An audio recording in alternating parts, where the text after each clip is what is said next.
कौसल्या सुप्रजा रामपूर्वा सन्ध्या प्रवर्तते उत्तिष्ठ नरशार्दूल कर्तव्यं दैवमात्मिकम् कौसल्या सुप्रजा रामपूर्वा सन्ध्या प्रवर्तते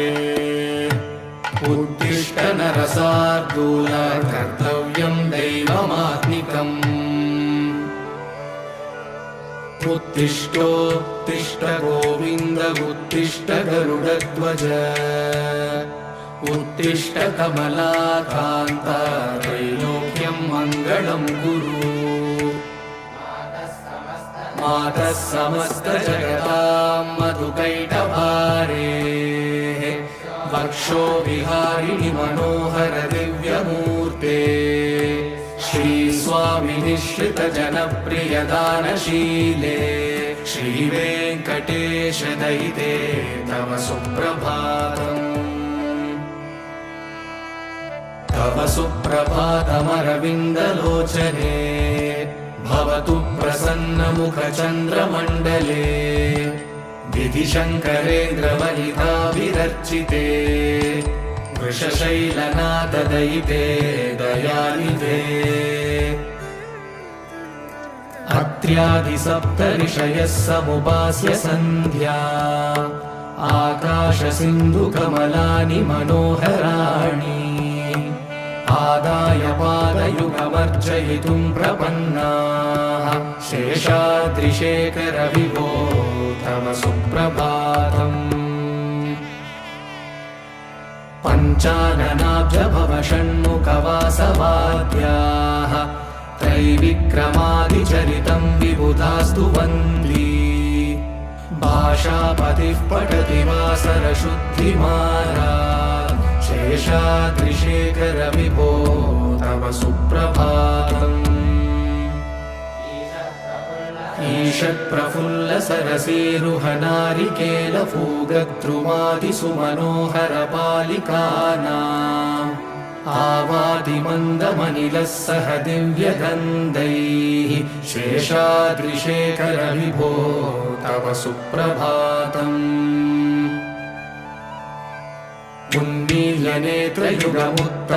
उन्मील्यनेत्रयुगमुत्तमपञ्जरस्ताः पात्रावशिष्टकदलीफलपायसानि भुक्त्वा सलीलमतकेलिसुखाः पठन्ति शेषाद्रिशेखर विभो तव सुप्रभातम् तन्त्री प्रकर्ष मधुरस्वनया विपञ्च गायत्यनन्तचरितं तव नारदोऽपि भाषा समग्रमसकृत्करसाररम्यम् शेषाद्रिशेखर विभो तव सुप्रभातम् भृङ्गावली च मकरन्दरसानुविद्धझङ्कारगीतनिनदैः सह सेवनाय निर्यात्युपान्तसरसी कमलोदरेभ्यः शेषाद्रिशेखर विभो तव सुप्रभातम् योषागणेन वरदग्निविमत्यमाने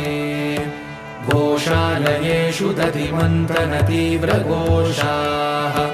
रोषात् कलिं विदधते ककुभश्च कुम्भाः शेषाद्रिशेखर विभो तव सुप्रभातम्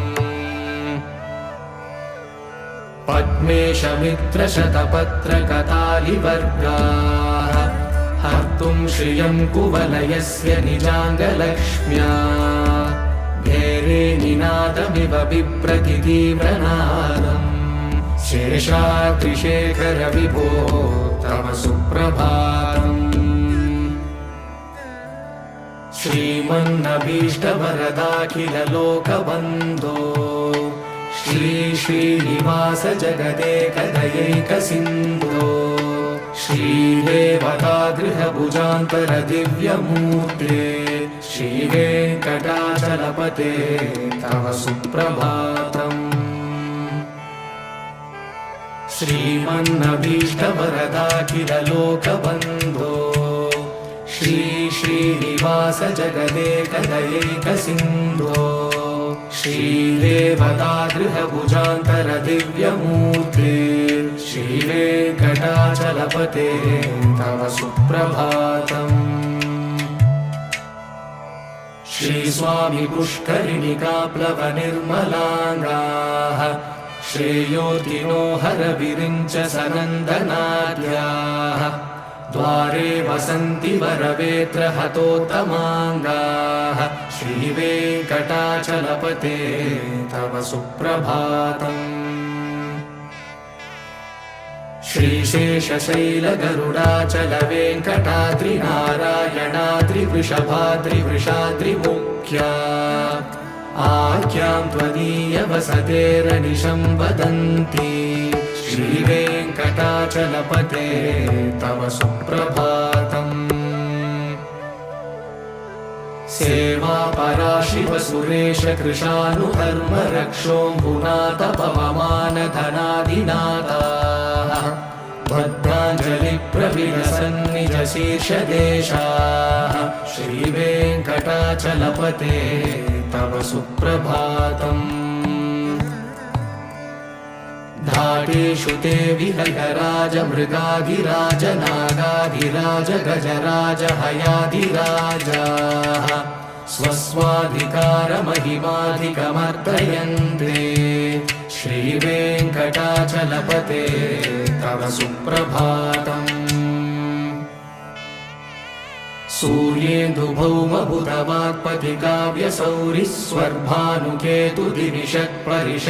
सूर्येन्दुभौमबुधवाक्पतिकाव्यसौरिस्वर्भानुकेतुदिविषत्परिषत्प्रधानाः त्वद्दासदासचरमावधिदासदासाः श्रीवेङ्कटाचलपते तव सुप्रभातम्। त्वत्पादधूलिभरितस्फुरितोत्तमाङ्गाः स्वर्गापवर्गनिरपेक्षनिजान्तरङ्गाः कल्पागमाकलनयाकुलतां लभन्ते श्रीवेङ्कटाचलपते तव सुप्रभातम्। त्वद्गोपुराग्रशिखराणि निरीक्षमाणाः स्वर्गापवर्गपदवीं परमां श्रयन्तः मर्त्या मनुष्यभुवने मतिमाश्रयन्ते श्रीवेङ्कटाचलपते तव सुप्रभातम्। श्रीभूमिनायकदयादिगुणामृताब्धे देवादिदेव जगदेकशरण्यमूर्ते श्रीमन्ननन्तगरुडादिभिरर्चिताङ्घ्रे श्रीवेङ्कटाचलपते तव सुप्रभातम्। श्रीपद्मनाभपुरुषोत्तमवासुदेव वैकुण्ठमाधव जनार्दन चक्रपाणे श्रीवत्सचिह्न शरणागत पारिजात श्रीवेङ्कटाचलपते तव सुप्रभातम्। कन्दर्पदर्पहर सुन्दर दिव्यमूर्ते कान्ताकुचाम्बुरुह कुट्मललोलदृष्टे कल्याण निर्मल गुणाकर दिव्यकीर्ते श्रीवेङ्कटाचलपते तव सुप्रभातम्। नीलाकृते कमठकोल नृसिंहवर्णिन् स्वामिन् परश्वत तपोधन रामचन्द्र शेषांश राम यदुनन्दन कल्किरूप श्रीवेङ्कटाचलपते तव सुप्रभातम्। येलालवङ्गगणसार सुगन्धितीर्थम् दिव्यं वियत्सरिति हेमघटेषु पूर्णम् धृत्वाद्यवैदिकशिखामणयः प्रहृष्टाः तिष्ठन्ति वेङ्कटपते तव सुप्रभातम्। भास्वानुदेति विकचानि सरोरुहाणि सम्पूरयन्ति निनदैः ककुभो विहङ्गाः श्रीवैष्णवा सततमर्थितमङ्गलास्ते नामाश्रयन्ति तव वेङ्कटसुप्रभातम् ब्रह्मादयः सुरवरासमहर्षयस्ते सन्तः सनन्दनमुखास्तव योगिवर्याः धामान्तिके तव हि मङ्गलवस्तुहस्ताः श्रीवेङ्कटाचलपते तव सुप्रभातम् लक्ष्मीनिवास निरवद्य गुणैकसिन्धो संसारसागर समुत्तरणैकसेतो वेदान्तवेद्य निज वैभव भक्तभोग्य श्रीवेङ्कटाचलपते तव सुप्रभातम् लक्ष्मीनिवास निरवद्य गुणैकसिन्धो संसारसागर समुत्तरणैकसेतो वेदान्तवेद्य निज वैभव भक्तभोग्य श्रीवेङ्कटाचलपते तव सुप्रभातम् इत्थं वृषाचलपतेरिह सुप्रभातम् ये मानवाः प्रतिदिनं पठितुं प्रवृत्ताः तेषां प्रभातसमये स्मृतिरङ्गभाजा प्रज्ञां परार्थसुलभां परमां प्रसूते इत्थं वृषाचलपतेरिह सुप्रभातम् ये मानवाः प्रतिदिनं पठितुं प्रवृत्ताः तेषां प्रभातसमये स्मृतिरङ्गभाजा प्रज्ञां परार्थसुलभां परमां प्रसूते कमलाकुचूषुककुङ्कुमतो नियतारुणितातुलनीलतनो कमलायतलोचनलोकपते विजयी भव वेङ्कटशैलपते कमलाकुचूषुककुङ्कुमतो नियतारुणितातुलनीलतनो कमलायतलोचनलोकपते विजयी भव वेङ्कटशैलपते सचतुर्मुख षण्मुख पञ्चमुख प्रमुखाखिल दैवतमौलिमणे शरणागत वत्सल सारणिते परिपालय मां वृषशैलपते अतिवेलतया तव दुर्विषहैरनुवेलकृतैरपराधशतैः भरितं त्वरितं वृषशैलपते परया कृपया परिपाहि हरे अधिवेङ्कटशैलमुदारमते जनताभिमतादिगदानरतात् परदेवदयागतिदानिरमयि कमलादयिदानवरं कलये कलवेणुरवावशगो भवतु शतकोटिहृदा स्मरकोटिसमात् प्रतिवल्लभिकाभिमतासु कदा वसुदेवसुतानवरं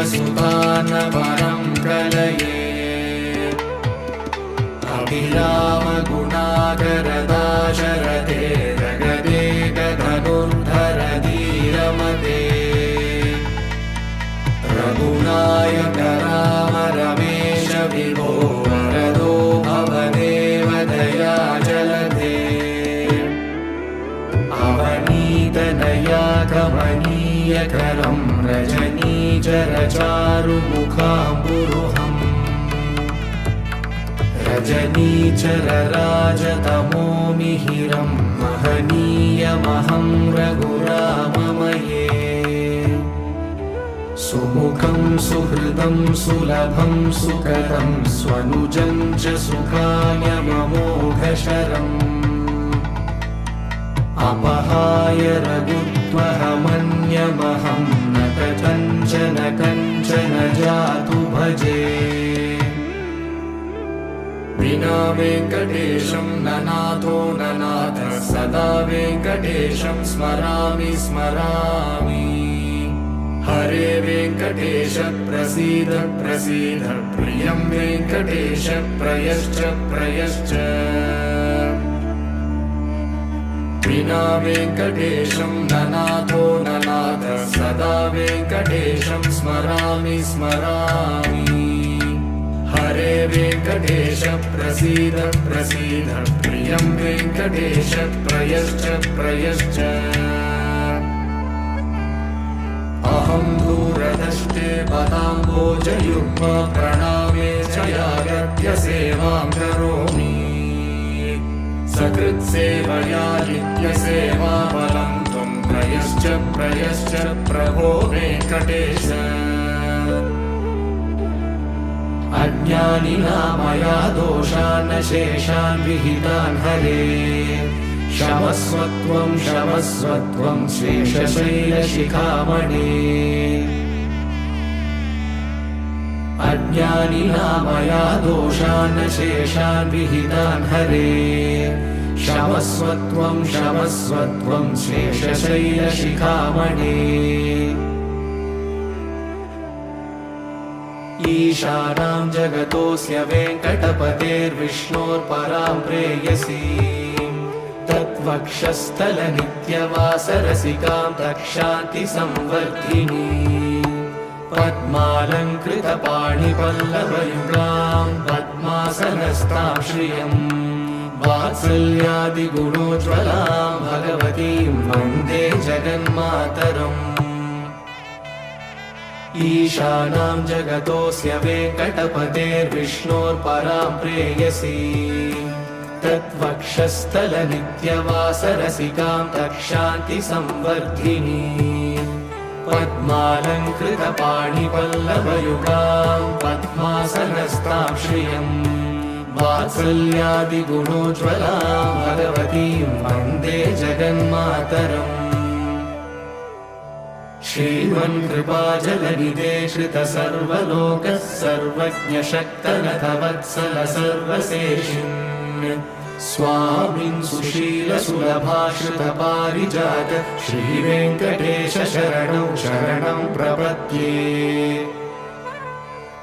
श्रीमन्कृपाजलनिधे श्रितसर्वलोकः सर्वज्ञशक्तनथ वत्सल सर्वशेषिन् स्वामिन् सुशीलसुलभाश्रितपारिजात श्रीवेङ्कटेश शरणं शरणं प्रपद्ये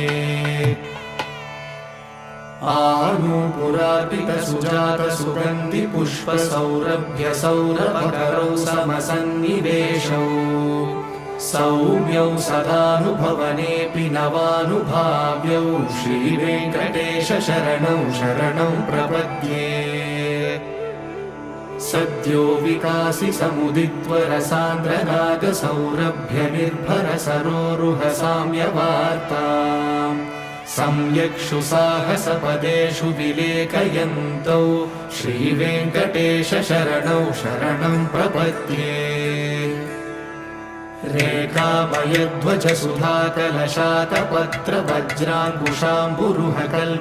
रेखामयध्वजसुधाकलशातपत्रवज्राङ्कुशाम्बुरुहकल्पकशङ्खचक्रैः भव्यैरलङ्कृतकलौ परतत्त्वचिह्नैः श्रीवेङ्कटेश शरणं शरणं प्रपद्ये ताम्रोदराद्युतिपराजितपद्मरागौ बाह्ये महोभिरविभूतमहेन्द्रनीलौ उद्यन्यकांशुभिरुदस्तशशाङ्कभासौ श्रीवेङ्कटेश शरणं शरणं प्रपद्ये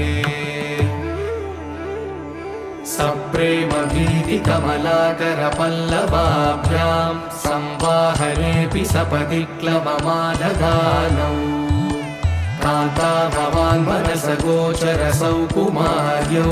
श्रीवेङ्कटेश शरणं शरणं प्रपद्ये लक्ष्मीमहीतदनुरूपनिजानुभावनीलादिदिव्यमहिषीकरपल्लवानां आरुण्यसङ्क्रमणतः किल सान्द्ररागौ श्रीवेङ्कटेश शरणौ शरणं प्रपद्ये नित्यानमद्विति शिवादिकिरीटकोटिः प्रद्युक्तदीप्तनवरत्नमहः प्ररोहैः नीराजनाविधिमुदारमुपाददानौ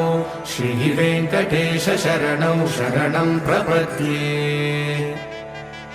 विष्णोपदे परम इत्युदितः प्रशंसौ यौ मध्ववुत्स इति भोग्यतयाभ्युपातौ भूयस्ततेति तव पाणितलः प्रदिष्टौ श्रीवेङ्कटेश शरणौ शरणं प्रपद्ये पार्थाय तत्सदृशसारथिना त्वयैव यौ दर्शितौ स्वचरणौ शरणं व्रजेति भूयोऽपि मह्यमिहतौ करदर्शितौ ते श्रीवेङ्कटेश शरणौ शरणं प्रपद्ये मन्मूर्तिकालियफणे विकटाटवेषु श्रीवेङ्कटाद्रिशिखरे शिरसि श्रुतीनाम्